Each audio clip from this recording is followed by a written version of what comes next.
बिस्मिल्लाहिर्रहमानिर्रहीम, अस्सलाम वालेकुम। लास्ट लेक्चर में हम लोगों ने चैप्टर नंबर 7 ऑर्गेनिक केमिस्ट्री का फ्रैक्शनल डिस्टिलेशन ऑफ पेट्रोलियम पढ़ा था। तो उसके बाद नेक्स्ट टॉपिक है हमारे पास cracking.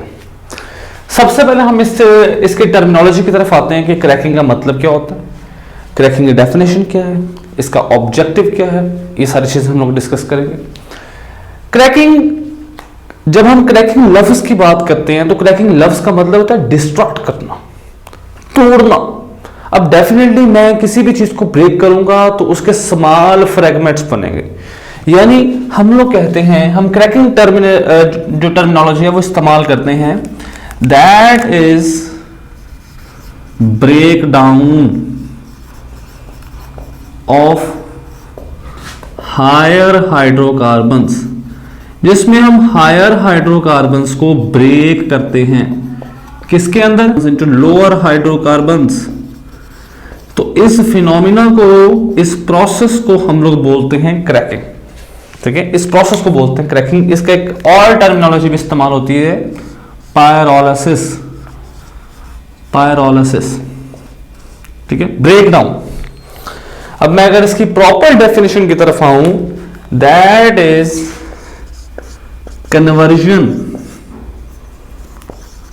conversion of higher hydrocarbons। अब डेफिनेटली हायर हाइड्रोकार्बन्स होंगे तो उनका बॉइलिंग पॉइंट भी हाई होगा, हाई बॉइलिंग पॉइंट होगा।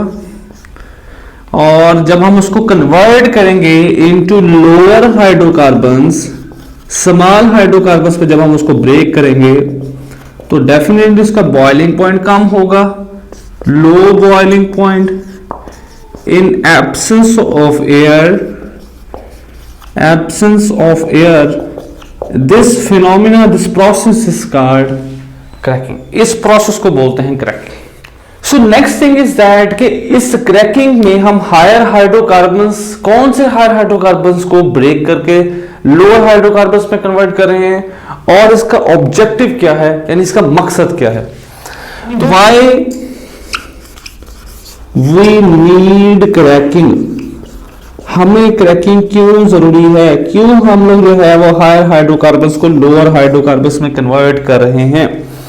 तो जब हम इसकी डिटेल में जाते हैं, लास्ट लेक्चर में एक फ्रैक्शनल डिस्टिलेशन पढ़ा था, तो फ्रैक्शनल डिस्टिलेशन की जब बात करते हैं, फ्रैक्शनल डिस्टिलेशन से हमें जस्ट 20% गैसोलीन मिलता है।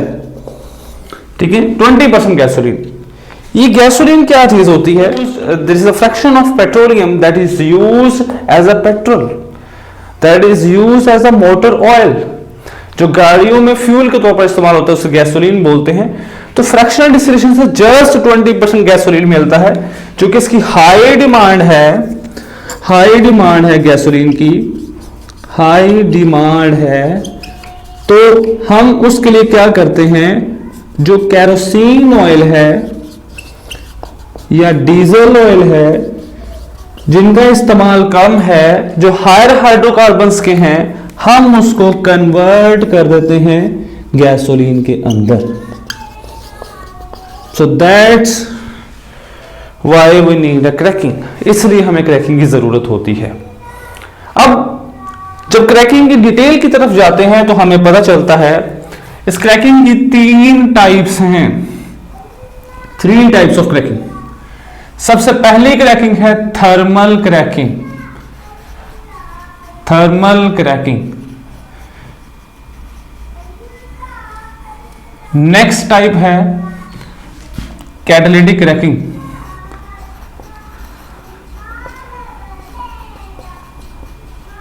And last one is that steam cracking, steam cracking. जब हम थर्मल क्रैकिंग की तरफ बात करते हैं, as you know I have used the word thermal. Therm means heat, temperature. तो डेफिनेटली इसमें क्या होता है, इसमें भी हम हायर हाइड्रोकार्बन्स को कन्वर्ट करते हैं, हायर हाइड्रोकार्बन्स को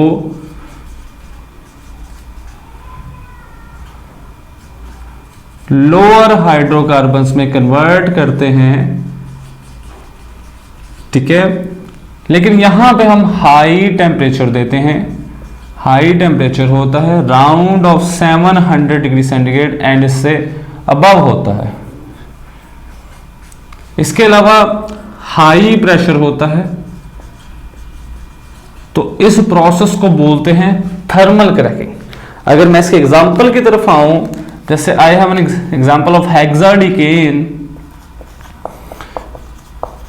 तो जब मैं इसको टेम्परेचर देता हूं round off 700 degree centigrade, heat करते हैं, तो ये ब्रेक होकर हमारे पास हेप्टेन में कन्वर्ट हो जाता है, साथ में अल्कीन्स एक अनसैचुरेटेड कंपाउंड बनता है, साथ में एक प्रोपीन अनसैचुरेटेड कंपाउंड जो है वो बनता है, ठीक है। ये मैं इसको बैलेंस कर दिया, ठीक है। ये हमारे पास क्या बना है, हेप्टेन बना है। ये वो वाला फ्यूल है जो गैसोलीन में इस्तेमाल होता है, ठीक है। यानी हमने हायर हाइड्रोकार्बन्स वाला कंपाउंड लिया, उसको ब्रेक करके हम लोगों ने उसकी पायरोलिसिस करके, उसकी क्रैकिंग करके हम लोगों ने उसको हेप्टेन में कन्वर्ट कर लिया, यानी गैसोलीन में कन्वर्ट कर लिया। तो in the presence of high temperature and high pressure, और इस प्रोसेस को क्या बोलते हैं हम लोग, थर्मल क्रैकिंग बोलते हैं। जब हम थर्मल क्रैकिंग की डिटेल में जाते हैं, तो यहां पर आप लोग देख रहे हैं अनसैचुरेटेड कंपाउंड्स भी बन रहे हैं। तो थर्मल क्रैकिंग जो बेनिफिशियल है या फायदेमंद है, या जिसका सबसे ज्यादा फायदा है, that is in production of unsaturated compounds, यानी अनसैचुरेटेड कंपाउंड्स को बनाने के लिए ज्यादा फायदेमंद है। नेक्स्ट हमारे पास है कैटालिटिक क्रैकिंग।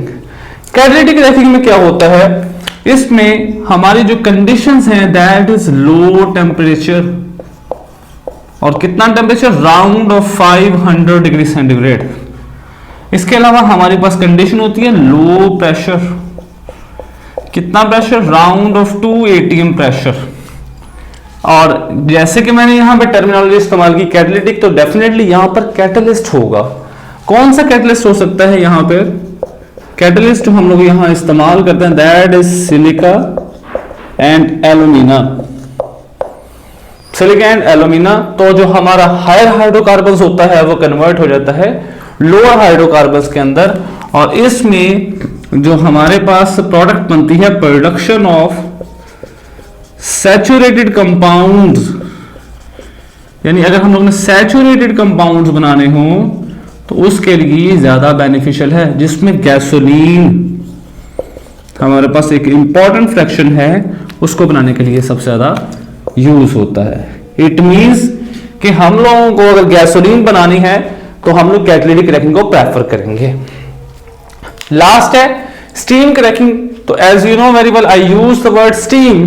तो इसमें क्या होता है, जो हमारे पास हायर हाइड्रोकार्बन्स है, हायर हाइड्रोकार्बन्स, उसको वेपर फेज में लेके जाना पड़ेगा।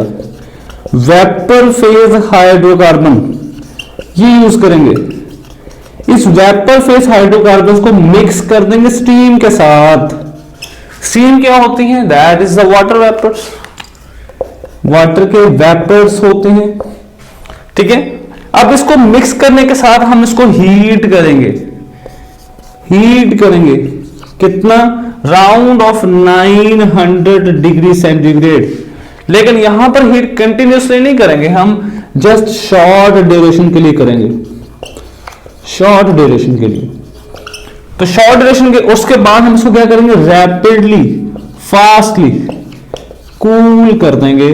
तो जो हमारे पास हायर हाइड्रोकार्बन्स होगा वो ब्रेक होकर लोअर हाइड्रोकार्बन्स में, यानी गैसोलीन में, अनसैचुरेटेड कंपाउंड्स में क्या हो जाएगा, डिकम्पोज हो जाएगा। तो अगर मैं स्टीम क्रैकिंग की बात करूं, that is beneficial for the production of unsaturated compounds. यानी अगर हम लोगों को अनसैचुरेटेड कंपाउंड्स चाहिए तो हम लोग स्टीम क्रैकिंग को प्रेफर करेंगे। ओके, ये था हमारा क्रैकिंग की टाइप्स के बारे में टॉपिक। उसके बाद है ये जो बाई प्रोडक्ट्स आपके पास बन रही हैं, यानी जिसको आप बोल रहे हैं अनसैचुरेटेड कंपाउंड्स। फॉर एग्जांपल जैसे मुझे तो यहां पे हम लोगों को तो क्रैकिंग में चाहिए था फ्यूल, गैसोलीन चाहिए था, गैसोलीन हमें मिल गया, तो बाकी इसके अलावा ये जो प्रोडक्ट्स बन रहे हैं these are the by products. तो बाई प्रोडक्ट्स का भी इस्तेमाल होता है। इन बाई प्रोडक्ट्स को हम कहां इस्तेमाल करते हैं? Importance of these by products वो क्या है? ये जो बाई प्रोडक्ट्स बनती हैं, सबसे पहले बात करते हैं ये कौन कौन सी बन सकती हैं। These by products are ethene, propene, butene and benzene. तो ये वाली हमारे पास बाई प्रोडक्ट्स बन सकती हैं। ठीक है, फिर बात करते हैं कि ये कहां कहां इस्तेमाल हो सकती हैं। ये प्लास्टिक्स की मैन्युफैक्चर में इस्तेमाल हो सकती हैं, ये ड्रग्स बनाने में इस्तेमाल हो सकती हैं, ये फर्टिलाइजर्स बनाने में इस्तेमाल हो सकती हैं। इसके अलावा ये हमारे पास पेस्टिसाइड्स बनाने में इस्तेमाल हो सकती हैं, ये केमिकल कंपाउंड्स बनाने में बहुत सारे इस्तेमाल हो सकती हैं। तो ये इनके यूजेस हैं, यानी हम इनको वेस्ट नहीं करते बल्कि इनका यूज भी होता है। ये एक छोटा सा टॉपिक था क्रैकिंग का। नेक्स्ट एक छोटा सा स्मॉल सा टॉपिक हमारे पास है रिफॉर्मिंग, उसको डिस्कस करते हैं। What is reforming? अब रिफॉर्मिंग की जब हम टर्मिनोलॉजी इस्तेमाल करते हैं, इट मींस कि आपके पास कुछ चीज पहले से बन चुकी है, आप अपनी मर्जी से उसको रिफॉर्म कर रहे हैं, रीशेप कर रहे हैं, रीमोल्ड कर रहे हैं। ठीक है, रीशेप हम लोग इसके लिए टर्मिनोलॉजी इस्तेमाल कर सकते हैं, रीशेप। ठीक है, if you can see there is N heptane, तो एन हेप्टेन हमारे पास होता है स्ट्रेट चेन कंपाउंड। ठीक है, इसी तरह हमारे पास ऑक्टेन बनते हैं, हमारे पास डिफरेंट फ्रैक्शंस बनती हैं। हम स्ट्रेट चेन कंपाउंड्स को कन्वर्ट कर देते हैं ब्रांच चेन कंपाउंड्स के अंदर, यानी conversion of straight chain compounds, उसको हम कन्वर्ट कर देते हैं ब्रांच्ड चेन कंपाउंड्स के अंदर। तो इस प्रोसेस को, इस फिनोमिना को बोलते हैं रिफॉर्मिंग। ठीक है, रिफॉर्मिंग। और इसमें कंडीशंस क्या होती हैं? इसमें टेम्परेचर भी देना पड़ता है आपको, इसमें आपको प्रेशर भी देना पड़ता है, इसमें कैटलिस्ट भी होता है, इसमें आपके पास एब्सेंस ऑफ एयर भी होती है। लेकिन इसमें एक चीज का ख्याल रखना पड़ता है कि टेम्परेचर इतना ज्यादा ना हो कि जो हमारे पास कंपाउंड है वो क्रैक हो जाए। हमने क्रैकिंग नहीं करवानी, हमने जस्ट उसको रीशेप करवाना है। ठीक है, ये होता है रिफॉर्म। अब so now question is that हम स्ट्रेट चेन कंपाउंड को ब्रांच चेन कंपाउंड्स में क्यों कन्वर्ट करते हैं? What is the reason behind this कि हम स्ट्रेट चेन कंपाउंड हमारे पास बन चुका है, हम उसको कन्वर्ट कर रहे हैं उसके अंदर ब्रांच चेन के अंदर, ऐसा क्यों है? जब हम इसकी डिटेल में जाते हैं, हम देखते हैं स्ट्रेट चेन कंपाउंड्स या स्ट्रेट चेन वाला आपके पास जो फ्यूल है और ब्रांच चेन वाला भी अगर आपके पास फ्यूल है, तो जब हम इनका कंपैरिजन करते हैं तो पता चलता है कि स्ट्रेट चेन वाला जो फ्यूल है दैट इज लेस स्टेबल, ये लेस स्टेबल है, और ब्रांच वाला मोर स्टेबल है।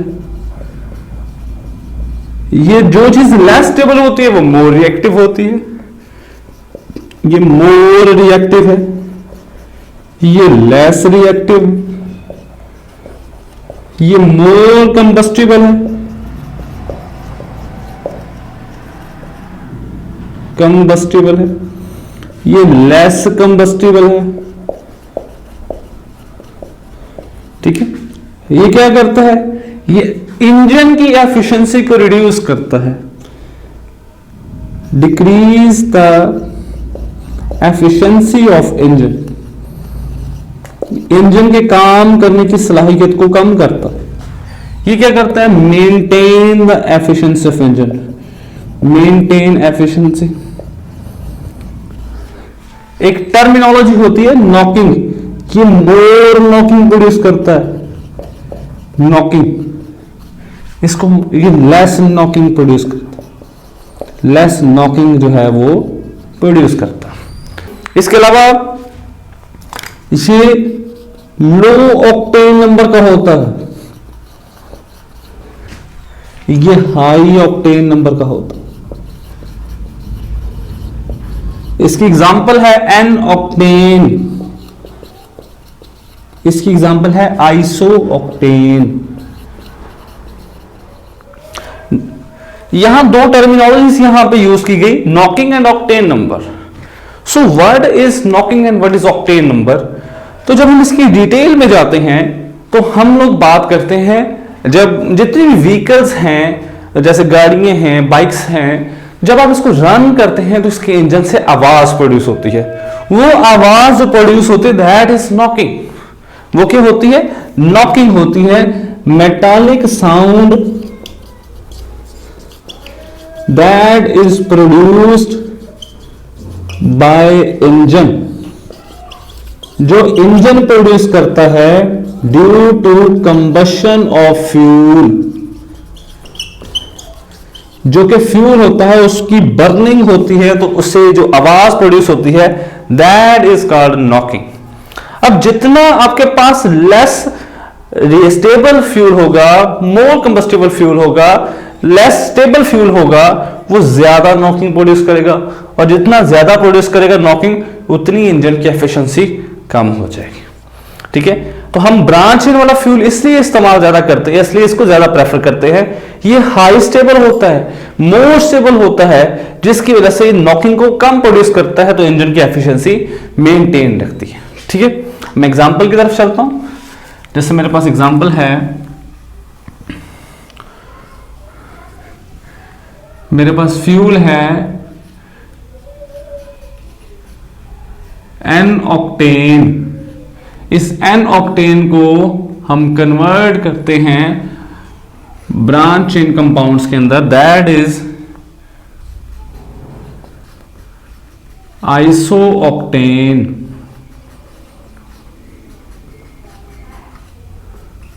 आइसो ऑक्टेन, या इसको हम लोग बोलते हैं 2,2,4 ट्राई मेथिल पेंटेन। ठीक है, ये इसका आईयूपैक नेम है। वो क्या होता है चैप्टर 8 में डिस्कस किया जाएगा। सो ये आपके पास है स्ट्रेट चेन कंपाउंड, हमने इसको कन्वर्ट कर लिया ब्रांच चेन कंपाउंड के अंदर।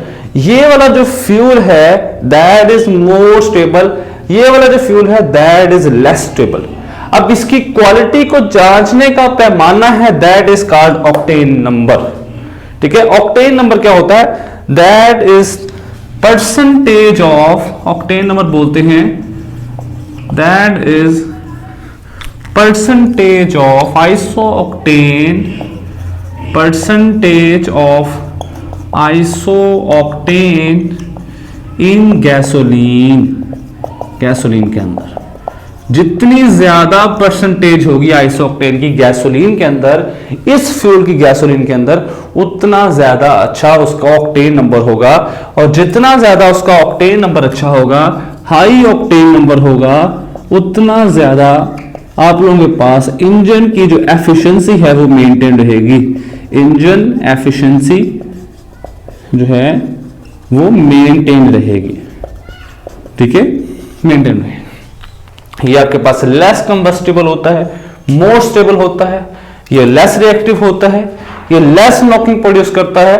और इसका जो आप लोगों के पास ऑक्टेन नंबर होता है आइसो ऑक्टेन का, दैट इज 100 ऑक्टेन नंबर। और इसका जो पास सबसे अच्छा फ्यूल इस टाइम माना जाता है, जो कि प्योर फॉर्म इसका ऑक्टेन नंबर जो है वो 100 होता है। और जितना ज्यादा इसकी परसेंटेज गैसोलीन फ्रैक्शन में होगी, यानी पेट्रोल में होगी, उतना ज्यादा अच्छी क्वालिटी का हम लोग फ्यूल इस्तेमाल करेंगे। ये था आज का टॉपिक। इसमें अगर आपको कोई कंफ्यूजन है आप मुझे कमेंट सेक्शन में पूछ सकते हैं। इंशाल्लाह we will grow together. Your suggestions, your comments will always be welcome by my side. Subscribe this channel, share this channel. Thank you very much.